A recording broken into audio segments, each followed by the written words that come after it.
it shouldn't wreck your understanding of honesty and its value for you as a person by noticing that your father told a lie once. That doesn't shouldn't wreck the whole thing. And maybe that's why we I mean, I don't want to say invented and wreck your whole worldview, but maybe that's why we embodied that concept in something, as high, the highest value, like a god. Human Nature, a journey in search of a peaceful and prosperous society with human nature as a guide. Led by your host, Adam Heyman.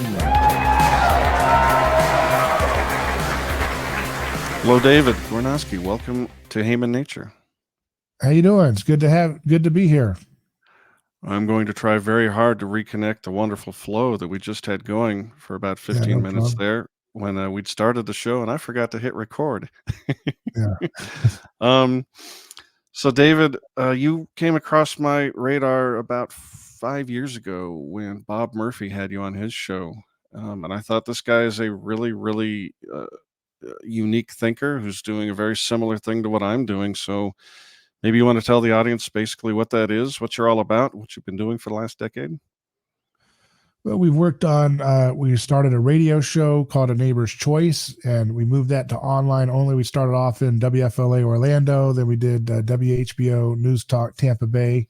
I did that Monday through Friday from 5 to 7 p.m. We did that during the entire heart of the pandemic, which was interesting. Wow. To do a daily radio show every day and try to stay positive because there's a kind of authority that's still implicit for institutional media like radio, where I do podcasting now only, but when you're doing radio, there's something about the man on radio that has a little bit of more of authority as an institutional figure for people listening when they're driving home.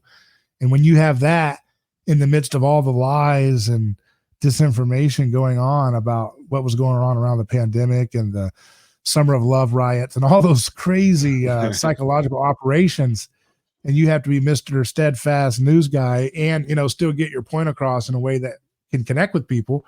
That was certainly an interesting challenge, and it was a lot of fun doing that. But in some ways, I don't miss doing the daily radio format because of how ruling and awful the news is.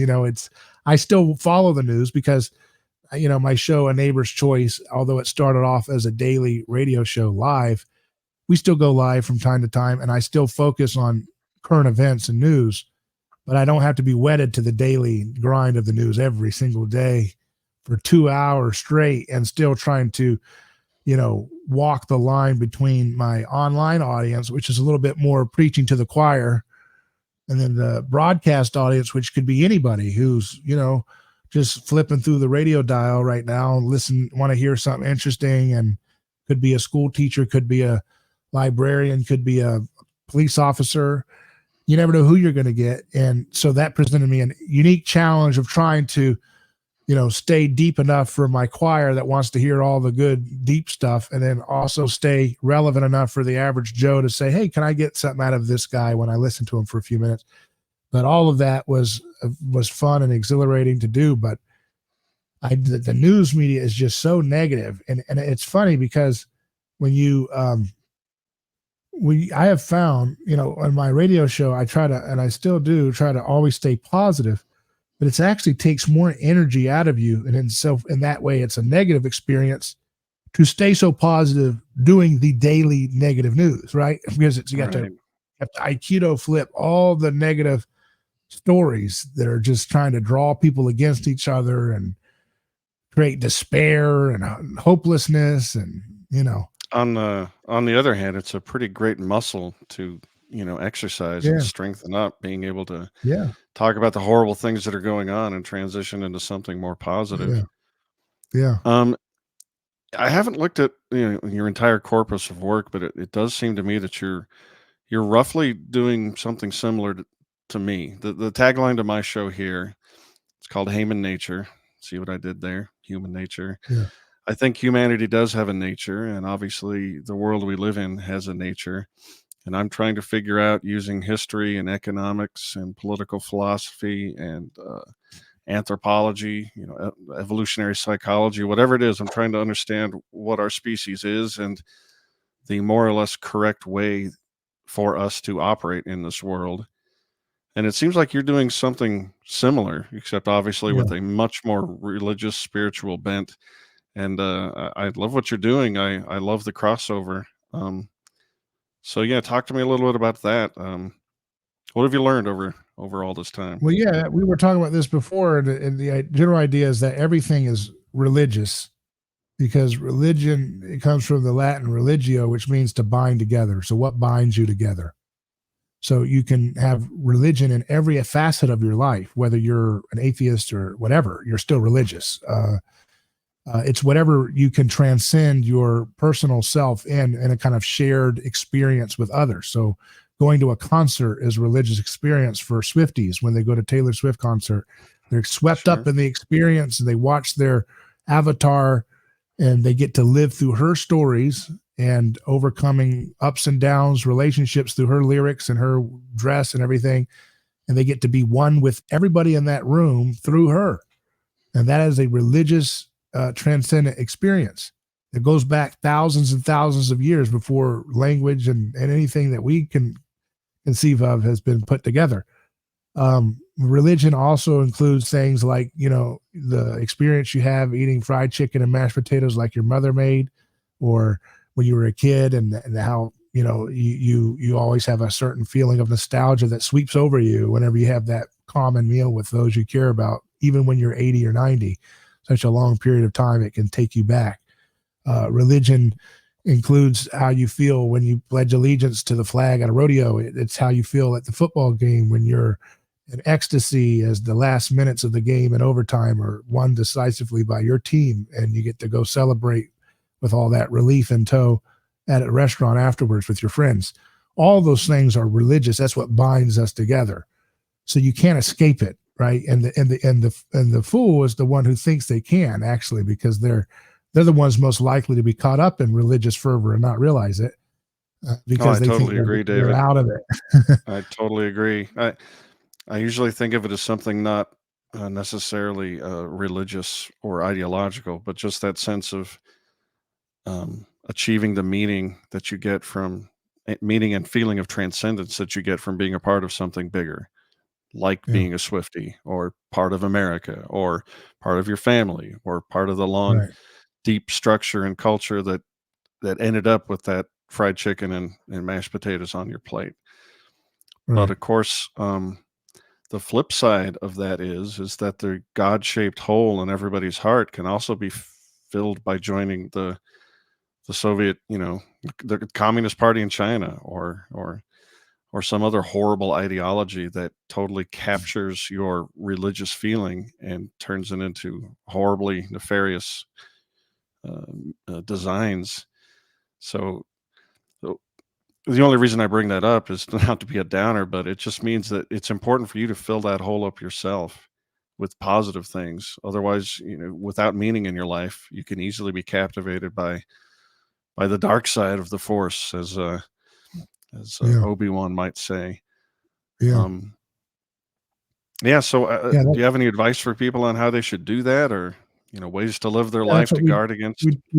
we talk about that a lot. I have a podcast called Things Hidden, which does our deep dive into anthropology, and we look at mimetic theory, which was a theory developed by a guy named Rene Girard, who was a professor at Stanford University, passed in 2015, and he had a theory that kind of unified the human social sciences together in a way that was kind of compelling and persuasive, and I think very intuitive once you get a grasp of what he's saying.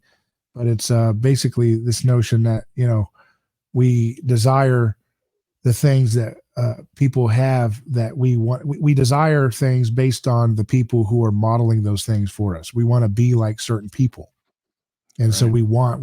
we want what certain people want, and we copy what other people desire because we want to be them. So those objects are kind of like a symbol by which we feel like we're becoming more like them. And this is that God-shaped hole, is really that we're made in the image of a God who has And the Trinity is basically an attempt to create a mental model to explain. So the Trinity gets into metaphysics. Now it's closer to like ideology, a mental model. It's very important for us to not ever confuse the map in our mind with the thing itself, right? So Right. there's a difference between the map of Florida and being in Florida. There's a difference between experiencing the Trinitarian nature of God versus mapping it out as a mental proposition that you must accept as a mental concept. But the Trinity is, No, go ahead. I was just saying, the Trinity is pointing at something about God's nature that helps us understand the way we are, which is that we don't exist as islands unto ourselves, but rather we share this kind of desire to be one with others in different ways. And Yeah. and that's how the Trinity is. It's three in one. It's three persons, one God. It's a family of persons, one being. And that's kind of how we are. Our being is made up of wanting to have what other people have that we want to be around and be with. Yeah, no, I agree. I want to underscore the most obvious part of that, which is that we, as early as we can, see another person and admire them, we're seeking and learning values by emulating people that we think are happy, successful, admired in their group, what have you. And as we grow up, we enhance the sphere of people that we're learning from by observing and deciding what we want to emulate and what behavior we don't want to emulate, because that leads to bad outcomes. And as we were saying before, I stupidly remembered that I hadn't hit record yet, and we were talking about just how ingrained that is, just how that was a function of human nature before we learned to write or learned to speak. Really, the emulation, the embodiment of our virtues and our values is the most fundamental aspect about them. We can augment our understanding of virtue through reading and analysis, through logic perhaps, but that's not really how we learn these things. We learn these things by observing and imitating. Yeah. Yeah. And that's why, we have to, move away from what the Enlightenment tried to do with religion, is to turn it into an ideological, propositional collection of beliefs about metaphysics. That Right. there's parts of that are part of religion, but that's not really the ground of religion. The ground of religion is that which allows us to experience transcendence out of our person and then dwell with another person via some kind of shared experience or desire. Okay, so that's really what's going on with all of the things that we hold up in high esteem in a religious way. So if you are a big fan of Harley Davidsons, you gather together with clubs that like those things, and you know all about it, and you have factions and you have denominations within that, right? And you have cliques and schisms and breakaways, just like any other religion would have. That's what humans do. You have scapegoats, you have scapegoats in veganism, you have scapegoats in the keto world, you have scapegoats in astrology, you have scapegoats in atheism, you have different factions within atheism, you have different factions in all these different things. But it's all Do about you think? desiring to be one with others, is outside of our persona. We desire to have relation in a way Yeah. that's what makes us feel complete.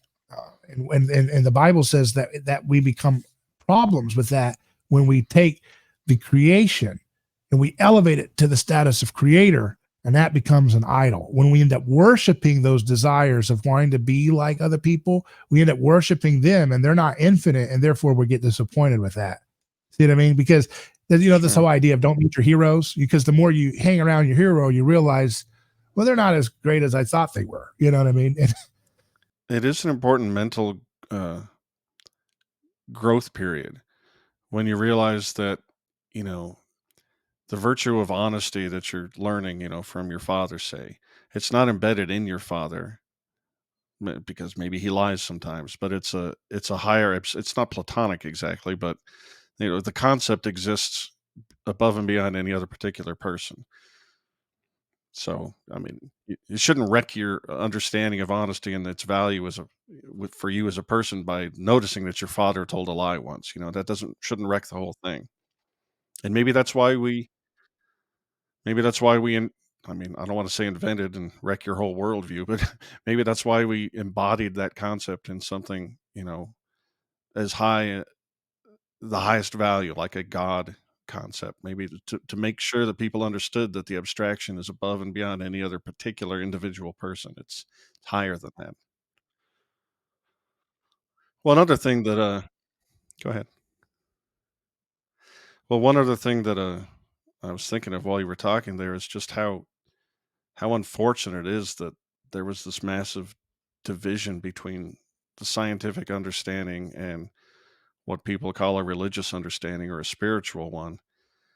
I think that's deeply unfortunate, and I'm not certain what the cause is, but I suspect it has something to do with a lack of humility on both sides. Our species was not given omniscience, and it breaks my heart when people say they're so certain about things that they just can't be certain about. And I think that's a big part of the reason why we talk past each other and shout each other down.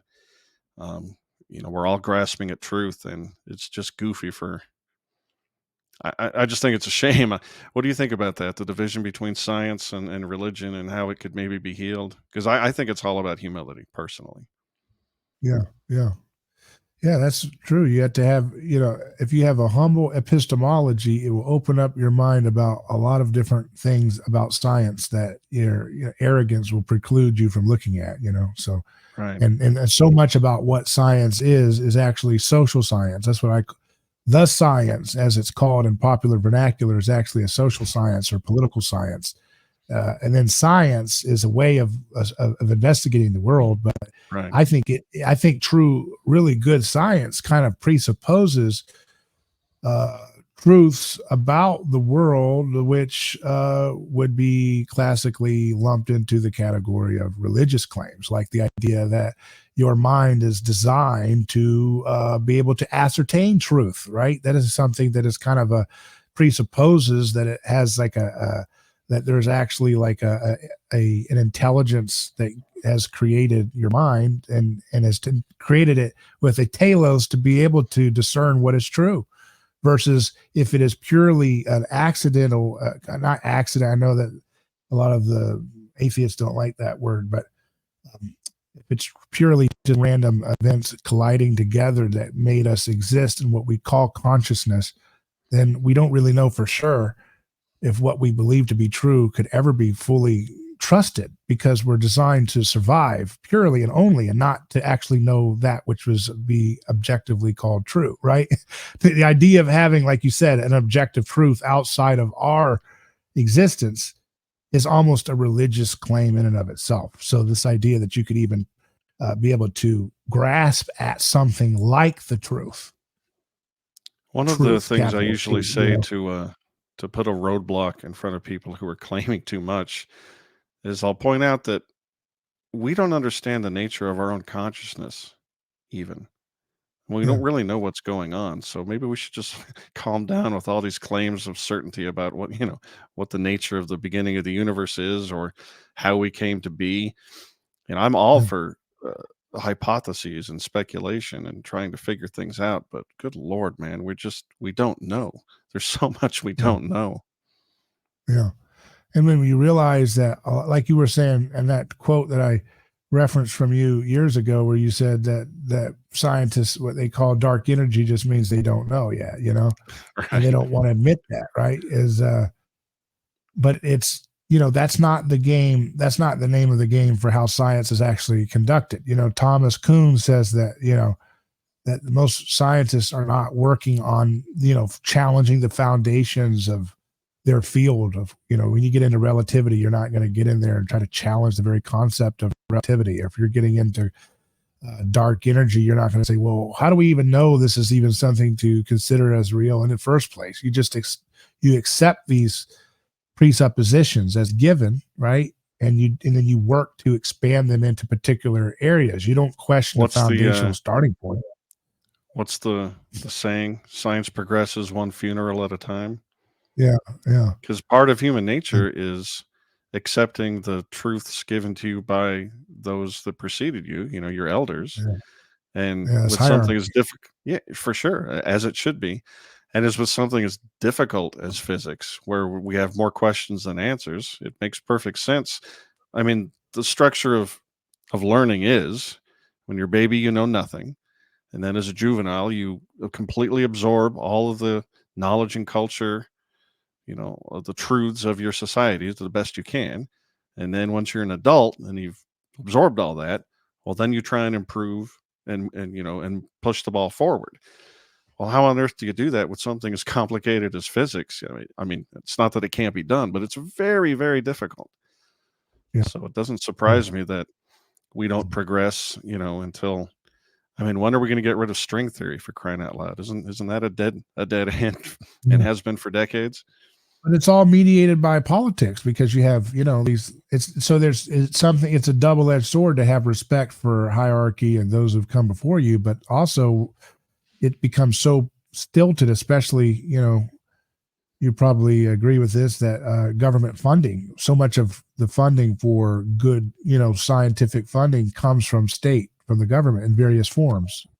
And so and big corporations and government have their own kind of conservative, in the sense of they are okay with keeping the foundational platforms going of physics. And so the funding flows in the hands of the people who are going to be going along with those worldviews. And I think that this is an example where I think, an economic consideration for science helps you see how much more we could probably have that Kuhnian paradigm shift take place if we had more diverse funding for good science. So much of it is gobbled up by the state. I don't want complete diversity, because I don't want a single dollar spent by government. Well, for sure, when government spends money for scientific research, job one is protecting their little fiefdom, whatever it is, and there's thousands of fiefdoms. Yeah. So how much of all the good fundamental? Yeah, but how much are all the good fundamental physics stuff happening out? Like, where can you point to one of those things happening that we know of that doesn't have any money from the government? I think we've sort of fallen into a myth. I don't think it's that pure research just gets created and then, by some altruistic entity, and then it gets funneled into corporations who turn it into useful products. I just don't think that's the way it happens 99% of the time. I think research comes first, engineering comes first, and then because something happened that was surprising, then new theoretical models have to be constructed to explain what was observed. I think we've been fed a fairy tale about why we need an entity such as government to provide for us the quote unquote public good that is, research, scientific research. I just don't think that's true. Yeah. But that's where most of the funding for physics, and just like virology, is funded by the NIH, basically. Like, what is it? 90% of all the funding going on in the world of virology is going through Fauci's hands, they said, back when he was in charge, and whoever else is in charge there now. So it's like, the same. I'd like to run a little experiment. I think the government spending crowds out private spending, and I think even with the government spending, we get a whole hell of a lot of private research, and just cut the spigots off and see what happens. I think if humans want it, there's a market for it. It will happen. NGOs are a thing, after all, right? Yeah. The problem is just so much of a revolving door between the NGOs and corporations and government that they all like the way it is. And,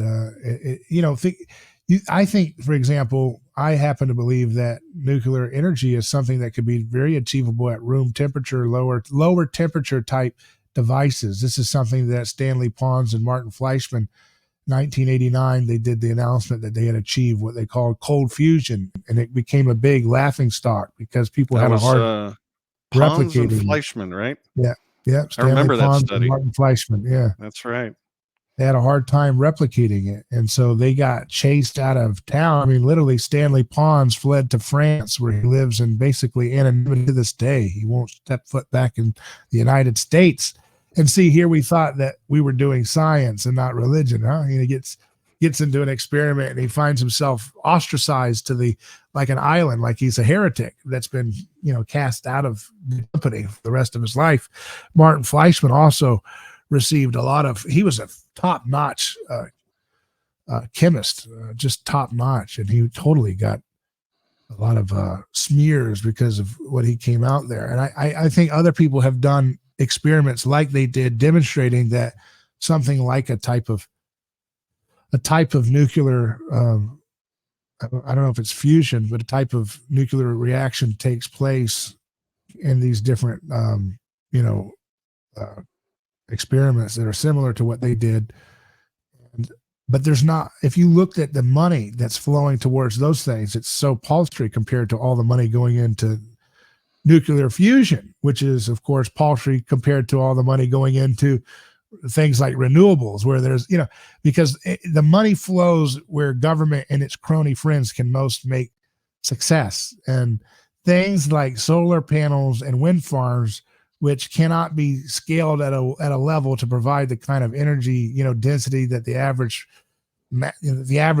individual needs at an affordable price, provides so many incentives for endless government grants and subsidies to be on a perpetual, goose chase trying to, we've made the solar panels a little bit more efficient, a little bit more, they keep going, give us more billions of dollars, and wind farms and tax credits and all these little, these little, what are the carbon credits and all these little things they come up with. It's just a giant scam, and it's a boondoggle. Yeah. Yeah, I don't I think call the it point fake here. energy, Yeah, I don't think the point here is to create energy. I think the point here is again to create fiefdoms and have a big money grab. Like here in Vegas, the federal government just earmarked billions of dollars for some pipe dream of having this company Brightline from Florida build a train between Vegas and Los Angeles. This is after Wow. they've wasted all that money of the train that's supposed to run through the Central California corridor that for some reason just never gets built. All sorts of money gets spent. A bunch of people get hired. A bunch of people get bought off. A bunch of land gets bought for ridiculous amounts of money, but it never gets built. And I don't think this thing is ever going to run. I don't think this will carry a single passenger ever. It's not about travel. The headline says travel, but what it's about is transferring money from your pocket to someone else's. Yeah. Did they ever find out what was the truth behind that Vegas shooting, by the way? Were you over there when that happened? Yeah, I was here. I wasn't out on the strip, but I was in town. I think all the nonsense stories about its origins are nonsense. I think it was just a nutbag. Immediately ISIS claimed credit, and that wasn't true.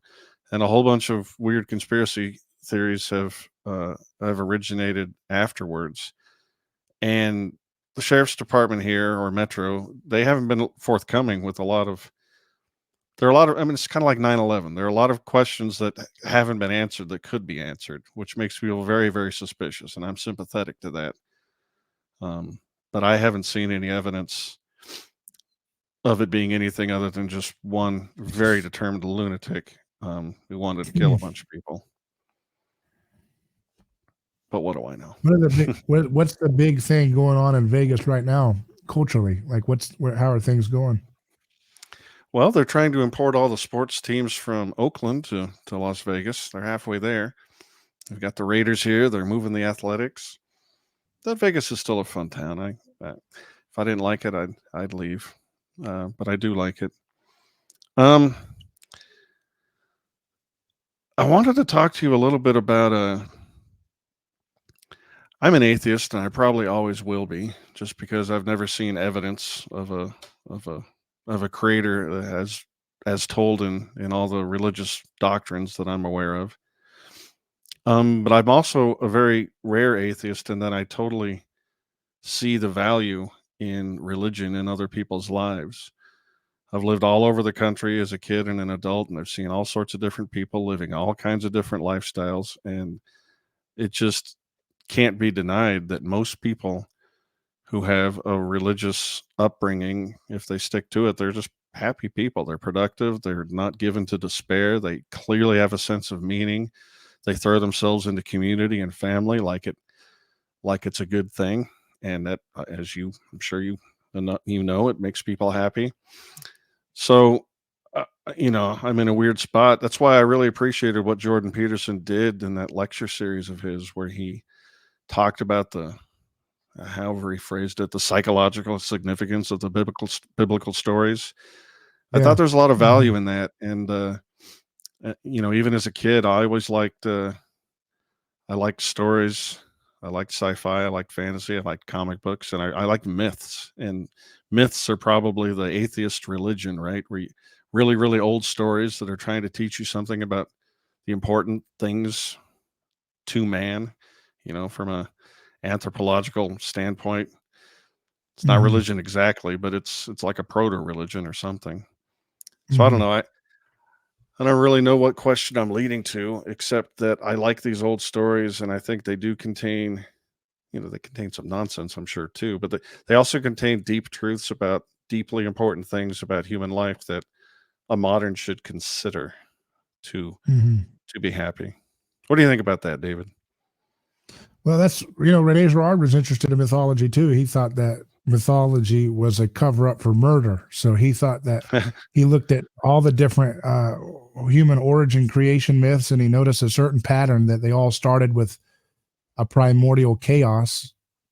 It's interesting that, you look at these different cultures that were not connected to each other ostensibly in location and connected to each other and knowing each other, but yet they're all talking about the creation of their people and their society starting in chaos, and a god killing another god, or slicing the head off of one god, and then they take their human story from there, right? And they or takes the blood of one god and sprinkles it, and it becomes a river, and he takes out his nose and puts it there, and that becomes the mountain that they always go to. These strange stories, they're very abstract, kind of cartoonish in their violence, and they're always depicted as gods. What Rene Girard said, we don't invent our gods, we deify our victims. So he noticed that he was like a detective of history, looking at these anthropological artifacts, these mythologies, and noticing a similar structure that tended to be that the gods, if you studied them and looked at them, they had oftentimes disabilities.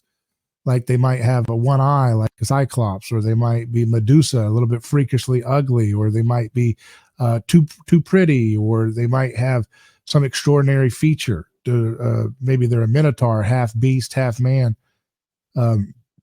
Sometimes you have figures like Oedipus, who walked with a club foot. So there's usually these features of disability or disfigurement attached to a lot of these different mythological creatures and characters. And Girard thought, just like you were talking about with Vegas, you have poker tails.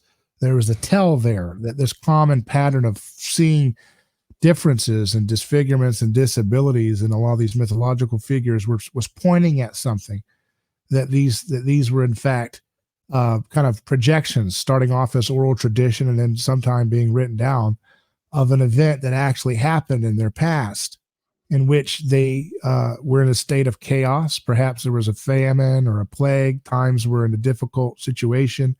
People were getting aggressive and mimetically, like we were talking about, imitating each other, but imitating each other in a nasty, escalating way. And bad blood was in the air. People's trust was low, and they would end up targeting a common enemy. And if everybody's pointing fingers at everybody else, it's easy to imagine how that loop of imitation could Scapegoat. be directed towards a similar pattern to us individual, right? Because it's like, no, you're the Yeah. problem. No, you're the problem. No, you're the problem. No, you're the problem. Oh, no, it's this person. Yeah, it is this person. It is this person. And they all, kind of a snowballing effect of agreement that this person is the witch, or this person is, if they're walking with a handicap, maybe they're the cursed by the gods, or maybe they're demon possessed, or if they're disfigured, maybe that's a sign of some kind of a evil spirit or something, and they would be killed or thrown off of a cliff, or in a lot of primitive religions, eaten. They would be consumed in a type of ritual cannibalism, and that was considered to be the release of the problem. And so Rene Girard said that seems to be the way in which human societies resolve their problems, is that they were able to kind of unconsciously grasp towards a way of being able to imitate each other, but not in a negative way that destroyed each other, but in a negative way that destroyed one against the many. So if we're all fighting each other, we're not going to survive very long as a species. But you have to That's have really order and interesting. function. Yeah. That's So really you think about, interesting. because you have to think. Girard was asking the question: well, how is it that we are so imitative? We're more imitative than even apes, and we're more imitative than any other animal that we know of. We imitate mimetically more. We're just mimetic masters. And other animals imitate, but not to the extent we do. So the question becomes, if we're so imitative, how are we still here as a species? Because when we get caught up in a violent spirit of negative imitation, how do we survive? Seems like that would be a fatal flaw in our species being able to survive through the years.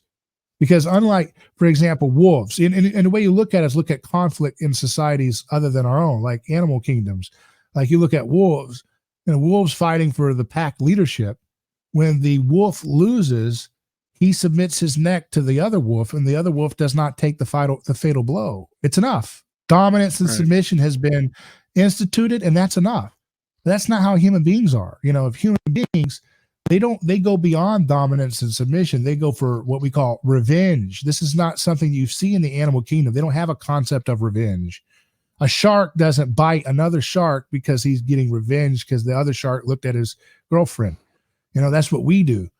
We do revenge. We do vendettas, and they're endless, and so they escalate. So Hatfields and McCoys.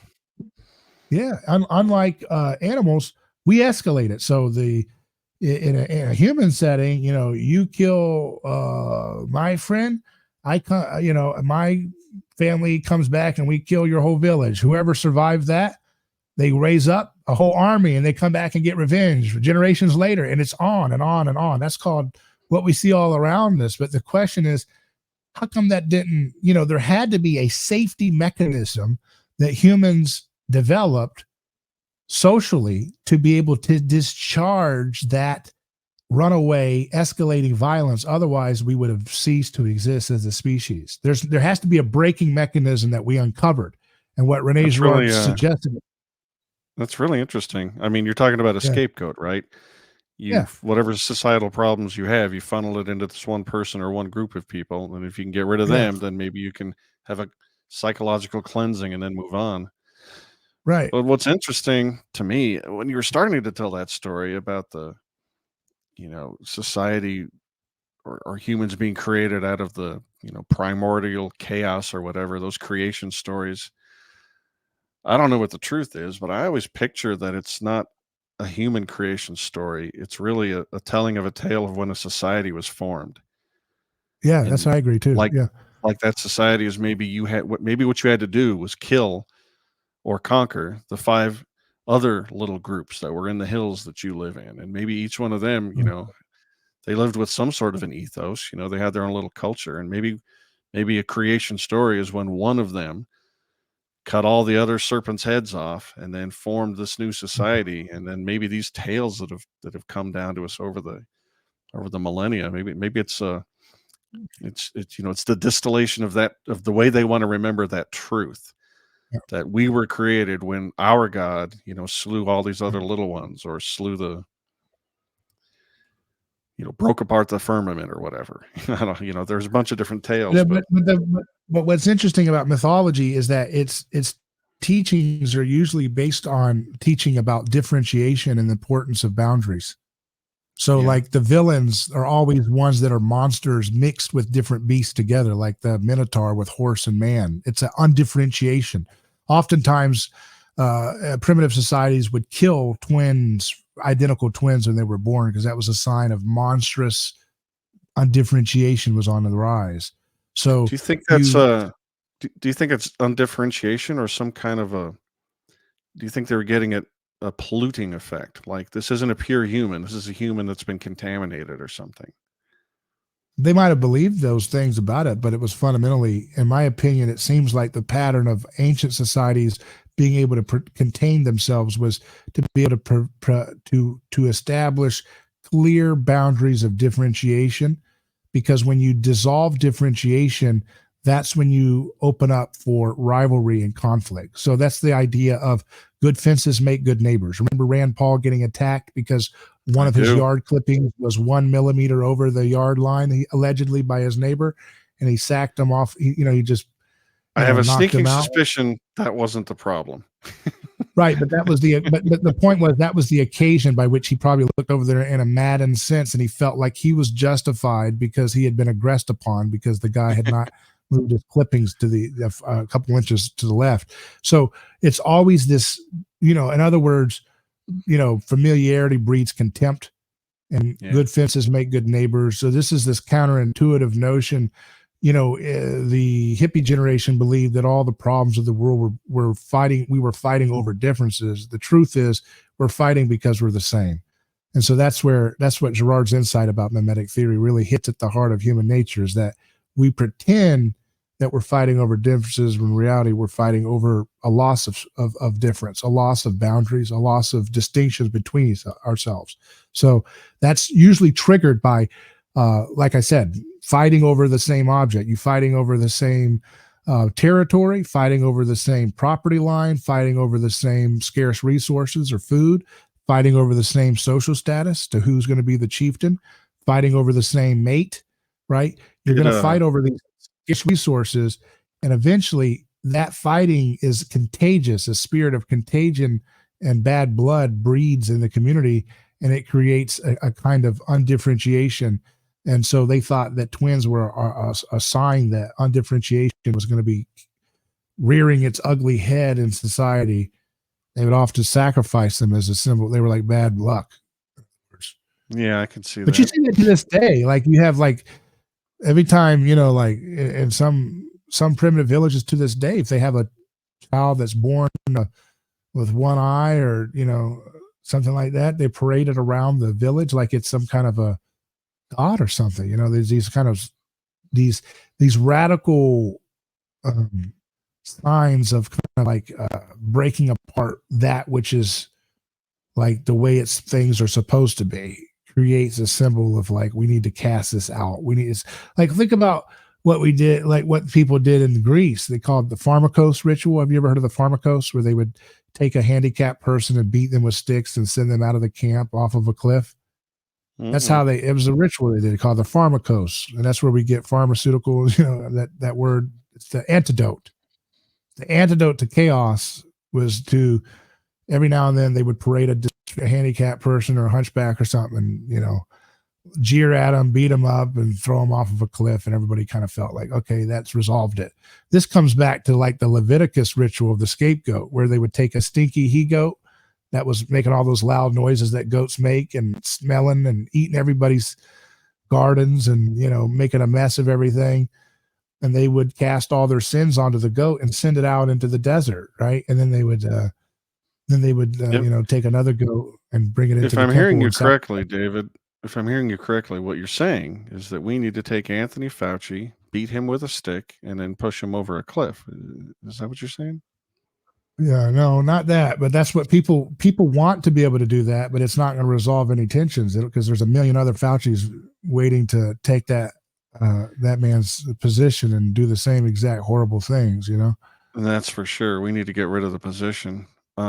Which makes me think, you were talking about good fences making good neighbors, and it made me think about, whether cultures could coexist among each other. And the point of my show is to try and, flesh out the proper, behavioral systems for man, legal systems, ethical systems, the way we should behave, moral traditions.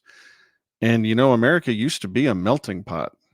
I'm an anarcho-capitalist, and we never had anything close to that. But just even having a regime where basically property rights and freedom of association were respected, you could have all sorts of different cultures come and, freely exchange or not exchange. And, the old trope is a Jew hails a cab and a Muslim comes up and picks him up and drops him off, and nobody gives a darn who thinks what and, who prays to what. And if you just respect these simple things that you need for a free society, like free markets and respect for private property, you can have all kinds of dynamic civilization. And what do you think about that? What about what? About what specifically? That we had that, or that's the way we should. That we should. Well, I mean, we don't have anything like it now. We're getting way worse. But I do think there was something powerful about the notion that if you just adopt the correct institutions in a society, you can have all manner of cultures in it, and there doesn't need to be any hostility whatsoever.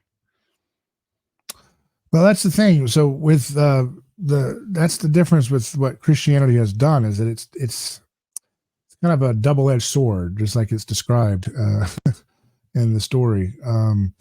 That it cuts. Jesus says, "I've come not to bring peace, but division," because he was going to break apart that which we use to create meaning and order, namely the sacrificial violence that is embodied in the cross.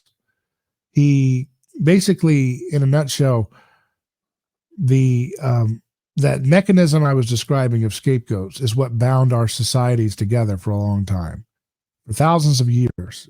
And Jesus shows up in a tradition that's leading to this event. So it's not in a vacuum. But he shows up and he takes on the role of the scapegoat, and he takes on the role of the whole process by which we divinize a victim and turn him into a god. So it's a really ironic story. God steps into man's God-making machine. It's a comedy, really. It's a sad, it's got a sad, vicious, violent parts, but it ends in a good way. So that makes a good comedy. It ends in a wedding, actually, which is how comedies traditionally end. But tragedies end with the good. Everything goes to hell, right? And everything starts off good in the golden age, and it goes down. That was the view of the ancients. The ancients had a tragic view of society, that the best we could ever do is get a glimpse at trying to get back to the golden age, the Edenic age of our great ancestors. That was the cyclical view. They didn't have a view of history getting better. Christianity comes in and says, no, history is going somewhere, but first it has to break apart its mythology. And so Christianity, in some sense, is the true atheistic religion, because it's the religion that breaks apart all of the religios that have bound humanity together, and the false sense of transcendence that we get when we scapegoat people and scapegoat individuals to create meaning and order. So God steps into our myth-making machine. He steps into our God-making machine, non-violently resisting it. You would like that if you're an anarcho-capitalist. He non-violently dismantles it, not with force, but by allowing it to operate on him. But in so doing, because he's God, it is arranged as such a way that you see everything for what it really is. And once you see it, unfortunately, you can't unsee it. So basically, the cat's out of the bag, and that's why sacrificial violence doesn't work anymore. You don't create unanimity and consensus upon that which has occurred with sacrifice anymore. Like, for example, when you would sacrifice somebody before, it was a unanimous experience in the sense that history was written by the winners. They said, we sacrificed this maiden to the god Thor, or the god of the Incas, or the god of this or that. And then the rain came. And that's why we do this. Hundreds and hundreds of years later, we keep doing this, and the gods are pleased. And so In your what Christianity does is it says, no, actually, we're going to take the camera away from the crowd, and they're taking their guilt and they're projecting the camera into the sky and saying the gods do all this stuff. And Christianity takes the camera out of the crowd's hand and takes the camera and puts it in the hands of the victim of the crowd. So Christianity is where we get the concept of the individual person being birthed in the first place, because now the human person gets to have a say and says, no, wait a second. That's what the collective says. Here's the truth. Here's what really happened. Run the tape back from my angle and watch it again. That's what Christianity did. And so it's one of the reasons one of the reasons I don't throw rocks at churches and decry the religious is because I'm a product of Western civilization, which has everything to do with the Greeks and the Romans and the Enlightenment and Christianity. And I very much respect that the appreciation and value of the individual came, it's pretty obvious where that came from. In your conception, do you see Christianity as a massive evolution in religion, a leveling up in understanding, or an improvement of the structure or the values inscribed? Yeah, it's both kind of leveling up and a breaking away and an exposure. It's kind of a paradox how it works, because it doesn't come in like a revolution with violence to overthrow religion. So it works within it, but it's weaning us out of it. It weans us out of it because see, and the term I'm using, religio means to bind together. So in my definition of religion is binding together based on a sacrificial act of violence. So in the sense that Christianity reveals that, it is revealing the end of religion itself. And it's in its place birthing the concept of the person which Jesus predicts will inherit the earth. It says the meek shall inherit the earth. Blessed are the peacemakers.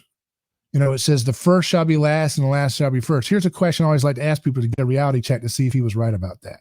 2,000 years ago when he was saying that, if you wanted to see Friday night's entertainment in his town, if you would go to your nearest Greek theater, you might see some really violent stuff. If you wanted to go see what everybody's roaring in the crowd about, what's that roar over there? Is that football? Is that Sinatra? What's going on? No, let's go see what it is. So you go over there, you would see maybe somebody's intestines being eaten by a lion, and people would be laughing and throwing apples at them or something, And so you might say, dear God. So if you were the first back then, you would be like maybe a governor, maybe the emperor, right? Depending on where you're at. If you're in Rome, maybe the emperor would be there. If you're in a local outpost of Rome, it'd be the local governor. So you're the first. So when you wanted to sit and watch today's entertainment, you would get the best seats in the house. You'd get the best view, the box right there, the perfect view of all the violence. And if you were the last, if you were a poor person or a beggar, if you had a handicap, where would you sit? You might sit in the nosebleeds, right? You might sit way at the very top of the Coliseum or the worst seat. You can barely see anything. Or if you were unlucky, you might be thrown in today's entertainment. You might be thrown to the lions for everybody to laugh at if you start getting uppity and saying, hey, I want better seats. Do you have ADA compliant seats, sir? They say, yeah, here's your ADA compliant seats. We're throwing you to the lions. 2,000 years from now, what do we have now? You go to a movie theater. Do you see real violence? No, you see fake violence. Simulated violence. Or you go to football where it's a simulated game of war. It's not real war, it's simulated war. And they're so simulated, they're very concerned about the concussions that these simulated combatants get. They're very concerned about the way those football players treat their girlfriends. I can guarantee you that when Jesus was saying the first shall be last and the last shall be first, they didn't care about the gladiators and their treatment of their girlfriends after the games. They did not care what the gladiators were having with concussions with that today's entertainment. Man, I'm worried about the gladiators. Man, I saw the way they were fighting. I'm worried they might be getting concussions. So 2,000 years later, you go to a simulated game of violence in football. You go to a simulated movie of violence in a movie. And the best seats in the house are the handicap seats. So now the person that would be thrown in for devouring is now getting where the king would sit, where the emperor would sit. And it's so sacred, socially designed as such, that even if you're late coming in to the theater, and I always like to say this because it just shows you the power of where we're at. If you got the movie started 10 minutes ago, you walk in, it's a packed house. It's the opening night of a big blockbuster. Everybody wants to see it. And there's only a little scattering of seats left. So the husband's going to have to sit way over there, and the wife's going to have to sit across the whole theater because there's no seats with the two of them together, except the handicap row. It's still got two seats, that has little clumps of seats, all perfectly open. Statistically, it's impossible at this point for a fleet of handicapped people to arrive all and need all of those seats. It's okay. It's 10 minutes into the movie. You can sit there. There's not going to be someone coming in at the handicap that's going to fill up the whole row. You can go ahead and sit there. You'll be all right. They won't sit there because it has a social aura that you are of you're of low status if you're going to sit in a handicapped person's seat. So 2,000 years after Jesus said that, I think we're moving in that direction. It's not perfect. We're always hiding our acts of violence. We're always cleverly disguising justifications for coercion and subjugation and tyranny. We use the political means. We use the ballot box to hide it. Right. But if the ballot box is still Christ haunted, it still has to do its dirty deeds in the name of victims. It can't, in the Roman, like I give you an example with Israel and Gaza, both sides of that conflict are fighting on terms that are Christ haunted, meaning They're both saying that their side was the more aggressed upon, that they were the more victimized one, right? So the Israelis say, no, look at how many people, look at what they did to these innocent people. And they show their videos and their photos, and they present their, say, see the world? Do you see what we're dealing with? These are inhumane monsters. And then the Gazans say, look at all the kids we're losing. Look at all of the rubble. Look at all of the children's, all the horrible videos of burned victims and all these horrible things. We're the innocent ones. We're the ones who are being martyred. What are they doing? They're vying for which one is most crucified. Which one is more unjustly crucified? That's the terms of gaining leverage in their conflict. It's about who looks more like a martyr. That's not something that you would be jockeying for in the Roman Empire. 2,000 years ago, if you had a local dispute and you were petitioning Rome to get involved, right? In your local, like an area like Gaza, you go to Rome and you want to say, hey, look, I got a problem here. This other local tribe is coming along and they're killing our women and children and they're doing these horrible things. We didn't do anything to deserve this. We're being unjustly persecuted. They're picking on us. They're taking advantage of us. This is an immoral thing. You must intervene. That's not the terms by which you would mediate a dispute, typically. You wouldn't mediate it based on appearing to be a victim, right? So these are terms that are Christ-haunted. And I think that the world... I think that the world is having this crisis where all governments are increasingly Christ-haunted to the point where their propaganda doesn't work, because propaganda is the modern vestige of mythology. Mythology is what I said earlier, and I believe it's true, is a cover-up for murder. It's a justification to say it's okay that we sacrifice these people's hearts because the sun won't rise unless we do.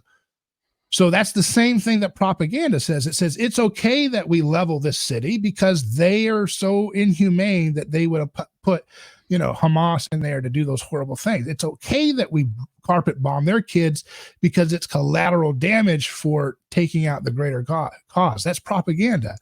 And propaganda is a vestige of mythology. But propaganda is not as effective as mythology because it's considered to be propaganda. There's not unanimity to it. You will never have another. Here's a fact. You will never, ever have 100% unanimity about any event in history, especially anything that involves coercion or violence ever again. Never will it ever happen. That wasn't the way it was when Jesus came into history. There was mythological unanimity about a lot of things. Because how was information even mediated? It was mediated by a very rare priestly caste. They would mediate with, scribes and, the way in which history was passed down was very much mediated, was very centralized. I'm very much inclined to adopt your framing, the one that I prompted you about, about Christianity being a massive leveling up, from the religions that came before.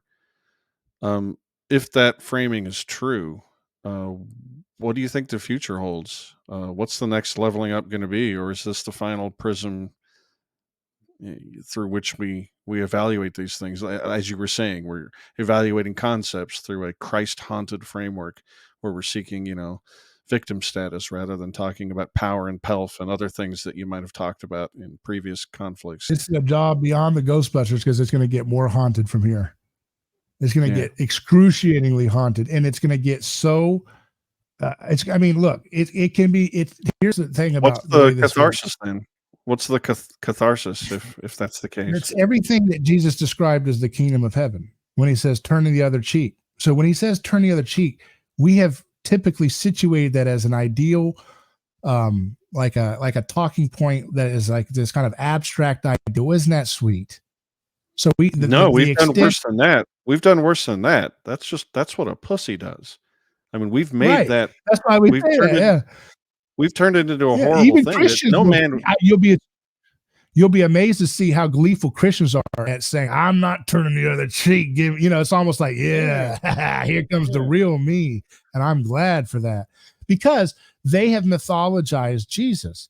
They unfortunately use Jesus as an object that they attain that gives them status into a particular social club rather than actually looking at Jesus as the subject of their life They make him into an object that they can obtain by having certain mental propositions about him. So it's a Cartesian way of approaching religion. Unfortunately, even the best aspects of Christianity is oftentimes, because we're influenced by non-Christian ways of thinking about Christianity, we get kind of this dualistic, or what I would call a pseudo-Gnosticism, that actually is functionally what Christianity ends up looking like for the average person. But nevertheless, here's the thing I want you to get at.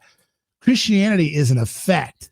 It's an effect on human perception that continues regardless of whether the religion known as Christianity is getting its act together fast enough or whatever. Does that make sense? So it's kind of like an effect.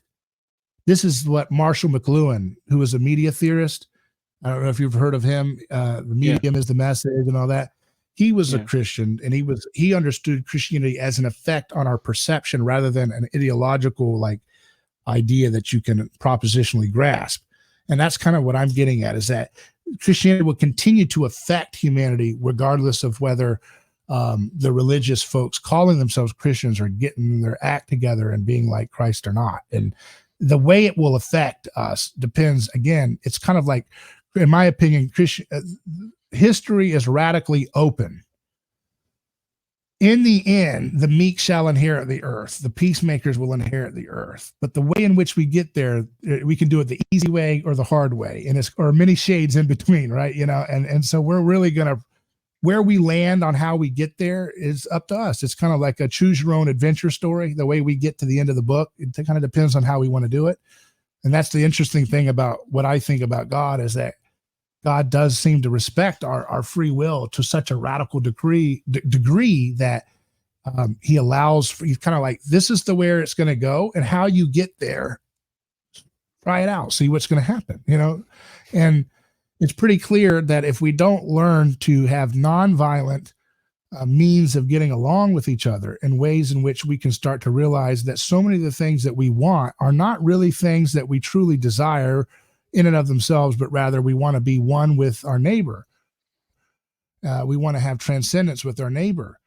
And we shouldn't idolize that desire, because ultimately why we're so attracted to being one with our neighbor is because we're actually deeply, like you said, attracted to being one with God, because God is, humans are made in the image of God. And so that which is desirable about our neighbor is actually just a reflection of what's desirable about where we were from God himself. And so history is going to continue moving in that direction, because it's kind of a thing where you can't undo what's been done in history. The thing that kept societies in a perpetual state of eternal return, what Nietzsche called the eternal return, was sacrifice. Sacrifice created order. It created catharsis. And then you had this continual process of creating prohibitions that were meant to prevent the need for sacrifice. But when you violated those prohibitions long enough and society got so dysfunctional, they had to let their tensions out again, and they created another space for sacrifice. And that creates order again. It creates peace. It creates release. And then they go back to the same pattern over and over again. Jesus broke that pattern view of history, the cyclical view of history. Now we're headed somewhere. And the way in which we get there, I guess, is up to us. So in my opinion, I'm a long-term optimist.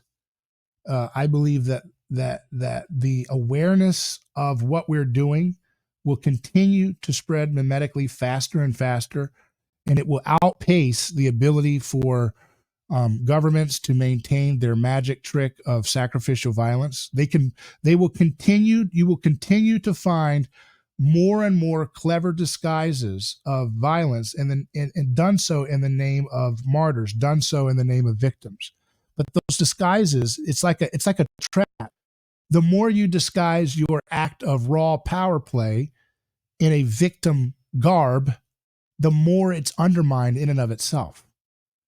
Does that make sense? So the more you try to pretty up your power play with some kind of victim of I'm an innocent little lamb. Like, let me give you an example, like Greta. Remember Greta Thunberg? Those were just, like you said, a bunch of shark oligarchs who are the biggest polluters in the world because they own all the pollution, energy companies. and they wanted to switch to their new scam of all these carbon credits. And so they present this little girl straight out of the oracles from Greece. These little oracle will come and she says, "Hello, how day?" And you could just see the little puppet masters behind. All right, come on, say this, say this. They can't show up in their suits and say, "Hello, we really want to make a lot of more money, and we think this is our newest scam. We think you're going to love it, and you don't really have a choice because we own all of your politicians, and we are in the same blackmail ring that they're in. So hey, let's just go on and get on with our our wind farms." And they say, they can't say that. They have to present a little girl. They have to look like they're weak. But in so doing, it exposes the game because people can look at it and they can say, "Wait a second. Greta, you're being used as a puppet. Wait a second. I can look and see that this is not adding up. This isn't a true victim. This is a victim garb of something which is actually just tyranny in another form." And that game will continue. That the tyrants are basically like hermit crabs. They get into a shell that looks like a victim. It gets smashed. They run out and they find another shell, and they're always running to another protection. And eventually it's just going to lose its luster more and more. Now, the biggest problem we're going to have is that when we don't have any sacrificial, see, that's the thing about the anarcho-capitalist thing that I it's kind of a deviation because I think there's a lot of agreement there, but generally speaking, it's not something you're going to have to intellectually persuade people. People are going to have to move away from sacrificial violence based government, because it will create so much chaos to stay in them that they're going to have to find another way of getting along. And I think it might look something like what people imagine with anarcho-capitalist systems. It may look like that, actually, like covenants that people voluntarily agree to be a part of, I mean, we have reality on our side.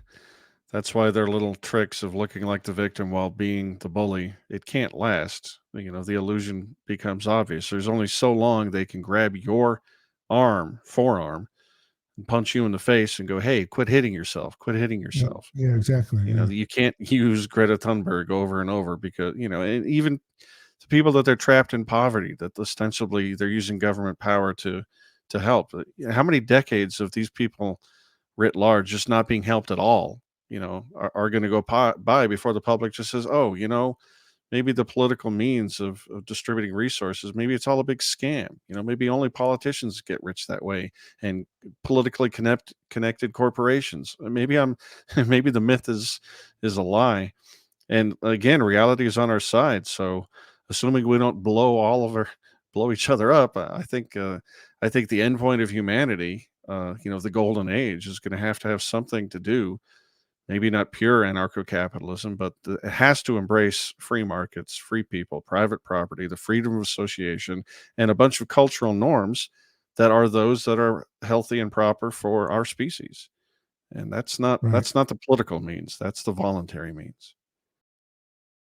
Right. People are going to have to wean off of their, the sacrificial violence is like a heroin, drug addiction. It doesn't keep chasing the same high, and it's not giving the results that it used to.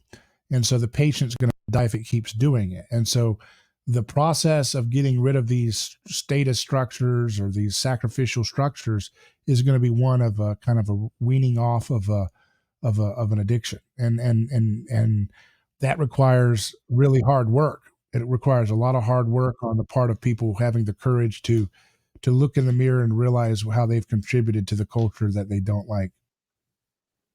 Oh, I think you're exactly right. Before I let you go, David, there's one more question I have for you. It's only half serious, maybe less than half. Sure. As a Christian, do you think you want to do something right now to apologize for the whole transgender confusion problem? Because that's clearly an outbreak of Christianity. Shall I explain? Yeah, go ahead. Give us your explanation. Well, you see, the idea was birthed from somewhere that you've got this immortal soul, see, and then this completely separate physical body, see, and the one is, just here for a few short years, and the other is transcendental and lives on. And what's the problem with the transgender confusion? What do they say? They say I was born in the wrong body. And if you're predisposed to think about things the way I am, you say, well, that can't be. You are your body. You can't be born in the wrong one. Right. So I'm only teasing the Christians a little bit, but there is something about the duality there that lets a person think, hey, I could live in a robot body or a dog body, or maybe I'm in the wrong gender. It's Yeah, well, the Christian, but that's some people have said that's Christianity, but that's not. And a lot of Christians have talked about mind body dualism like that. Again, I don't think that's actually Christianity, but that's how it's proper. There's a lot of, you pick up a lot of baggage and other, Platonic philosophies and things that get picked up along the way and regurgitated over and over again, like barnacles or something. And it's like, well, that's not actually what, if you look at the Christian view, a body and soul are intertwined together in a very intricate way. You can't really distinguish the two. And so the Christian wouldn't say that there's this like soul that's detached from the body and the body decays. No, actually, that's more of a Platonic or dualistic viewpoint, where almost a Gnostic one, where the body is the profane matter and the spirit is that which really is important. And the Gnostic view is being revived again in modern times for sure. But actually, Christianity is the only antidote to get out of the transgender nonsense. Now, here's what Christianity does open up to. So in those times when they would do a sacrifice, it would be called a time of they would call it a time of kairos. Is like a marked out sacred time, and that time is a place where you can have a festival, where you can have undifferentiation, where you can let go of your gender identity, you can let go of your class identity, you can put on a mask and dance around the campfire with the governor's wife, even though you're a peasant slave. But on this time of festival, all the rules went out the door. All differentiation was eliminated. And it would end with a sacrifice. So this is something they practice all over the world. You can see it in festivals like Saturnalia, where they would do this. And so that was what we would call a marked out space of sacred time by which a controlled act of kind of allowing out of control undifferentiation to take place, followed by a sacrifice that would remind people, well, this is the cost of being undifferentiated. This is why we have prohibitions against incest, stealing, murder, orgies. You don't just get to do all this stuff whenever you want, because look what happens. We have to sacrifice someone to create a sense of relief from all the chaos. And so that was like a little object lesson that people would do in these carnivals to kind of remind themselves why they have order and prohibitions in the normal time. So with Christianity opens up this space by which people who are on the margins are not going to be used as fodder for sacrifice anymore. And that includes people who have gender dysphoria or confusion or whatever that leads to. So when you have that concern for the marginal, what does the counterfeit version of Christianity does? It comes along in the form of the state, and it says, we're going to create a violent ideology that's going to violently impose a kind of reimagining of reality in a way that, now we're going to make transgenderism the norm, and we're going to call what is reality a weird term like cisgenderism. So it makes you feel weird to be just regular, like something like that. Cisgender sounds horrible. It's a horrible sounding name. And it's designed that way because they use weapons of warfare.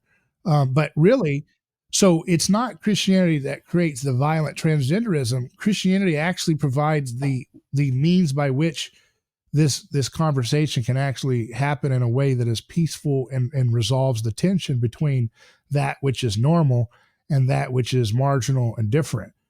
And unfortunately, society doesn't know how to handle that. It goes from one extreme of, we're going to bully the person who's got some kind of, maybe they've got more effeminate features. They're going to get picked on and beat up at school. And that builds resentment. And that creates victim energy and martyrs energy. And eventually it snowballs into a tyrannical revenge.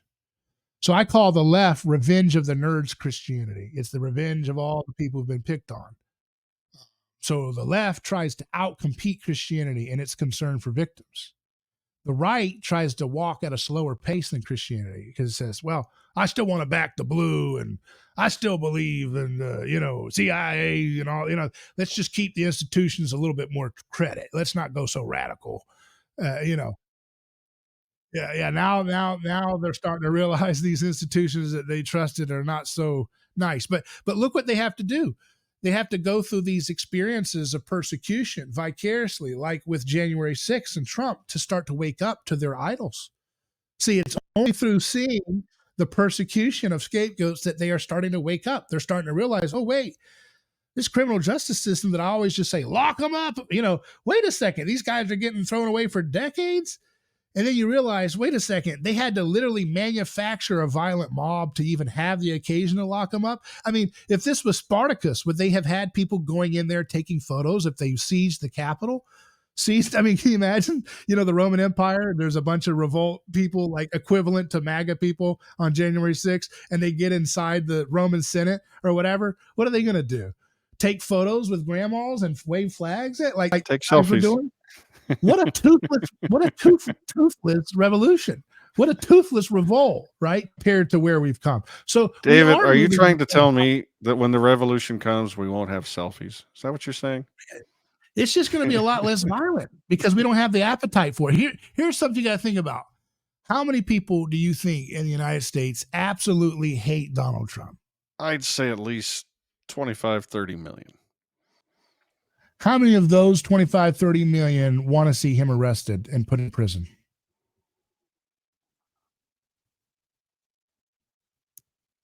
%20 of that. Okay. So how many of that 20% would want to see him executed? I'd go 10% of that number, but here's the thing, what you're alluding to probably. What's the percentage that would actually get their own hands dirty to do it? And that would be almost nobody.